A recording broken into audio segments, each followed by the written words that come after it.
Halos isang buwan nga po mga idol ang nakakalipas mula nang isa publiko ang statwa ni Kobe Bryant sa labas ng home court ng Lakers. Meron na naman nga pong inilabas na malaking balita patungkol sa kanya. At eto nga ay ang ibinulgar ng isang NBA insider na binibenta na nga po sa auction ang championship ring ni Kobe Bryant taong 2000 at as of now umabot na nga po sa pinakamataas na $64,000 o mahigit kumulang 3.5 million pesos at magtatapos sa March 30 ang bidding. Para nga po sa inyong kalaman, ang ibinebenta nga pong championship ring na ito ng namayapang si Kobe Bryant ay niregalo niya noon sa kanyang ama na si Joe Bryant nang magkampiyon ng Lakers taong 2000. Kaya kahit marami nga pong mga fans ang tutol sa pagbebenta nito sa publiko, may karapatan rin naman nga po si Joe Bryant na gawin ito since mismong si Kobe nga po ang nagregalo sa kanya. Kaya siya nga ang magdedesisyon kung ibebenta niya o hindi ang championship ring ng kanyang anak. Samantala, pagkatapos nga po na matalo ang Denver Nuggets sa kanilang huling game sa Dallas Mavericks kahapon,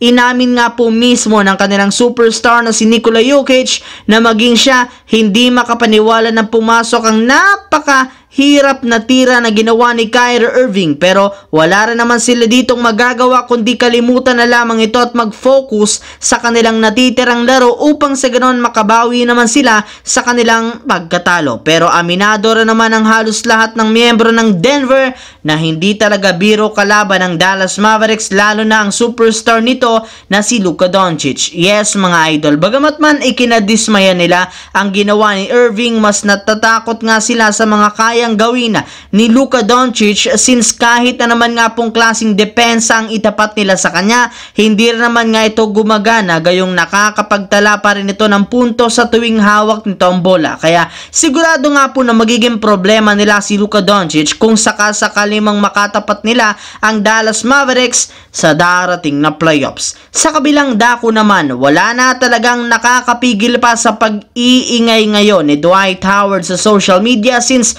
desidido nga talaga ito na makumbinse si Rob Pelinka na kunin siya ngayong season bago pa man sumapit ang playoffs o ang play-in tournament. Pero ang tanong, meron nga ba talagang pag-asa si Howard na makabalik muli sa Lakers? Well, ayon nga po sa isang analyst, meron na tsansa si Howard na kunin siyang muli ng kanyang dating team since kung titignan nga po natin na mabuti ang free agency market, siya lang naman ang nag-iisang sentro na pwede nilang makuha na may kakayahang makipagsabayan sa mga European big man katulad na lamang ni Domantas Sabonis at Nikola Jokic na hindi matalo-talo ngayon ni LeBron at Davis. Ika nga siya na lang naman ang legit na makakatulong ngayon sa kanilang mga superstar para mapalakas ng Lakers ang kanilang front court, especially ang depensa at rebounding. And speaking of Lakers, bago pa man magsimula ang kanilang laro kontra sa Hawks, inanunsyo na nga po ng kanilang team na maglalaro na dito si Anthony Davis matapos siyang mawala bigla sa kanilang pagkatalo sa Golden State Warriors. Kaya dahil dyan,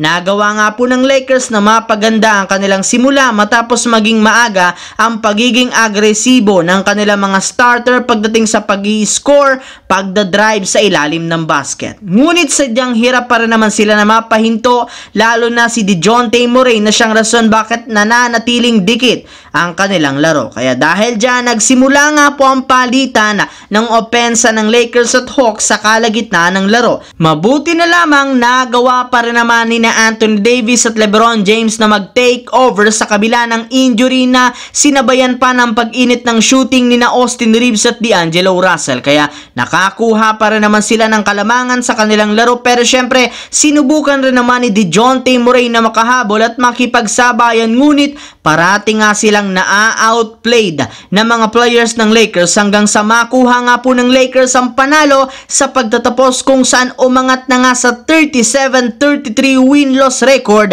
bilang pang-10 pa rin sa Western Conference. So yun lamang mga idol. Once again, this is your J-Zone TV. Huwag kalimutang mag-like at syempre mag-subscribe. Pindutin ang notification bell sa akin channel para lagi kayo maging updated sa mga videos na pinapalabas ko. Isang malaking shoutout sa lahat mga idol. Maraming salamat po sa panonood ninyo.